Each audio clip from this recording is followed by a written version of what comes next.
ভবানীপুরে আপনাকে আমি রেজাল্ট বলে দিচ্ছি। তো 20 রাউন্ডে আমি জিতবো। আচ্ছা, কথাগুলো যদি মাপজোক সহকারে মিলে যায় তাহলে বলুন তো অবস্থাটা কি হবে। যে কথাগুলো শুভেন্দুবাবু বললেন সেই কথাগুলো মাপে মাপে যদি মিলে যায় তাহলে 4 তারিখের পর দিদি অবশ্যই পাগল হয়ে যাবে। ভবানীপুরে আপনাকে আমি রেজাল্ট বলে দিচ্ছি। প্রথম ফার্স্ট রাউন্ড, সেকেন্ড রাউন্ডে আমার লিড থাকবে। থার্ড, ফোর্থ, ফিফথ রাউন্ডে মুসলমান বুথ মমতার ব্যানার্জির লিড থাকবে। 6, 7 রাউন্ড থেকে আমি মেকআপ করতে শুরু করব। 20 রাউন্ডে আমি জিতবো। আচ্ছা, আপনারগুলো ভাবার কোনো কারণ নেই। সবাই একদম লাস্ট রাউন্ড পর্যন্ত, 17 রাউন্ডের পরে মানে কমপ্লিট হওয়ার 2 রাউন্ডের আগে পোস্টাল ব্যালটের কাউন্টিং হবে। আগে পোস্টাল ব্যালট প্রথমেই ডিক্লেয়ার করে দিত। ইলেকশন কমিশনও অনেক রিফর্মস এনেছেন।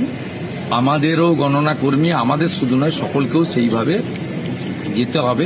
সংবাদ মাধ্যমকেও বলবো, অন্তত ইভিএম খোলার আগে দেখাতে থাকবেন না 200তে লিড, 150তে লিড, এসব করবেন না। সব কান দিয়ে দেখবেন না, চোখ দিয়ে দেখবেন।